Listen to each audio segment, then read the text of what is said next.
अक्षय शिंदेचा अशा पद्धतीनं एन्काउंटर हे एका अर्थाने बदलापूर प्रकरणातलं सत्य दडपून टाकण्याचा प्रयत्न केला गेलाय। बदलापूरच्या नराधमाचा विरोधकांना इतका पुळका का आलाय? भारतीय जनता पक्षाशी संबंधित असणाऱ्या एका व्यक्तीची शाळा असते, मग या पुढच्या चौकशीवर पडदा टाकण्याचा हा प्रयत्न नाही ना। बदलापूर बलात्कार प्रकरणातील अक्षय शिंदे हा कुणी सोज्वळ महापुरुष नाही, तो कुणी महात्मा नाहीये, त्यामुळे त्याला फाशीची शिक्षा व्हायलाच हवी। पण फाशीची शिक्षा होताना एक कायद्याची प्रक्रिया असते, ती फॉलो केली पाहिजे। या देशाचा शत्रू म्हणवणाऱ्या कसाबला सुद्धा फाशी देताना एक कायद्याची प्रक्रिया संपूर्णतः पार पाडली होती आणि तीच कायद्याची प्रक्रिया अक्षय शिंदे प्रकरणात सुद्धा पार पडायला हवी होती। मात्र अक्षय शिंदेचा अशा पद्धतीनं एन्काउंटर हे एका अर्थाने बदलापूर प्रकरणातलं सत्य बाहेर येण्याआधीच त्याला दडपून टाकण्याचा प्रयत्न केला गेलाय। या सगळ्या प्रकरणाच्या निमित्ताने काही प्रश्न निर्माण होतात। प्रश्न क्रमांक 1, हैदराबाद बलात्कार प्रकरणाच्या नंतर ज्या 4 बलात्कारांचा एन्काउंटर झाला, त्यात जी स्वसंरक्षणाची स्क्रिप्ट वाचली गेली, तीच स्क्रिप्ट, तेच स्वसंरक्षणाचा बनाव बदलापूर प्रकरणातही केला गेलाय, हे फार उल्लेखनीय आहे। क्रमांक 2, अक्षय शिंदे जर इतका हिंस्त्र आणि गुन्हेगारी प्रवृत्तीचा होता तर त्याला नियान करताना पुरेशी काळजी पोलीस कर्मचाऱ्यांनी का घेतली नाही? क्रमांक 3, अक्षय शिंदेला दोन्ही हातात बेड्या असताना पोलिसांच्या कमरेचा पिस्तूल काढून पोलिसांवर फायर करणं शक्य आहे का? क्रमांक 4, अक्षय शिंदेकडून गोळी पोलिसांच्या पायावर लागते, पण पोलिसांकडून मात्र ती गोळी नेम धरून अक्षय शिंदेला लागते की त्याचा जीवच गेला पाहिजे? क्रमांक 5, पहिल्या दिवसापासूनच या संपूर्ण प्रकरणाची जी एकूण तपास यंत्रणाची होती ती कमालीची संशयास्पद होती। पोलिसांचा तपासच संशयास्पद रीतीने होत होता। त्यात बदलापूर प्रकरणात शाळेची संबंधित संस्थाचालक आपटे अजूनही फरार आहे, त्याला अटक का केलं गेलं नाही? या सगळ्या प्रकरणाची, या सगळ्या प्रश्नांची उत्तरं पोलिसांनी दिलेली नाहीत। सबब या प्रकरणात हलगर्जीपणा करणारे हे सगळे जे पोलीस कर्मचारी आहेत ते तात्काळ निलंबित व्हायला हवेत। या प्रकरणामध्ये संबंधित सगळ्या आरोपींची आणि तपास करणाऱ्या अधिकाऱ्यांची सुद्धा नार्को टेस्ट व्हायला हवी। या प्रकरणाची सीबीआय चौकशी होणं गरजेचं आहे। आणि आता तरी सत्तेचा मोह सोडून थोडी तरी कायद्याची चाड म्हणून, कारण म्हातारी वेल्याचे दुःख नसते पण काळ सोकावतो, म्हणून तरी देवेंद्रजी राजीनामा देणार आहात का तुम्ही? बदलापूरचा हरामखोर नराधम ठार झाला, त्याला जागच्या जागी फाशी झाली पाहिजे अशी मागणी करणारे विरोधक आता चौकशीची मागणी करतात। किती दुटप्पीपणा आहे!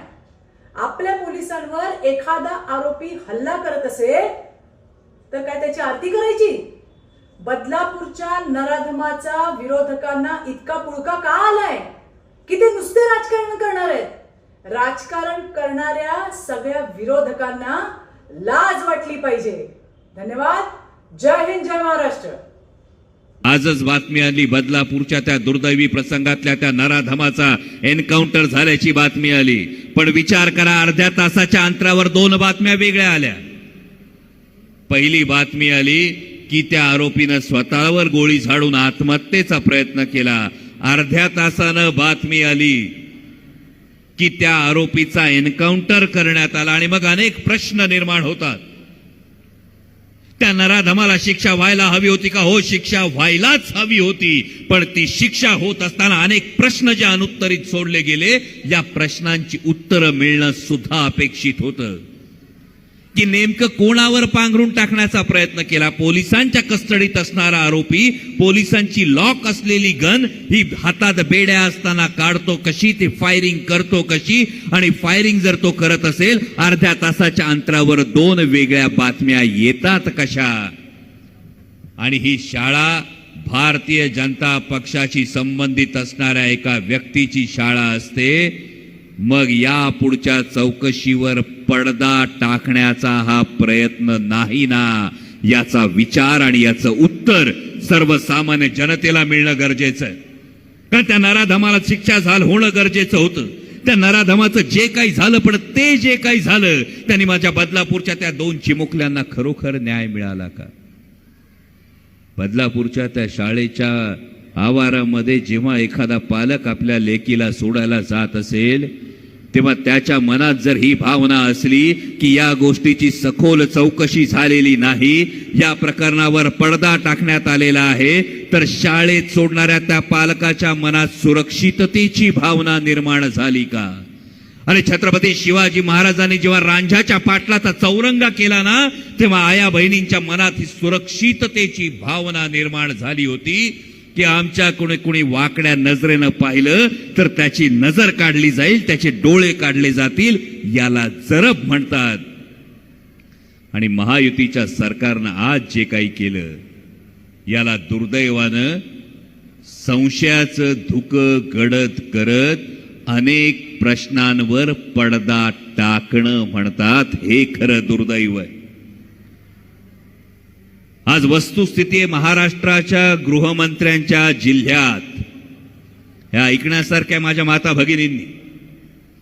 कारण जे सरकार लाडकी बहीण योजना काढतं, या सरकारच्या गृहमंत्र्यांच्या जिल्ह्यात नागपूरमध्ये गेल्या 240 दिवसात 213 बलात्काराच्या घटना घडल्यात.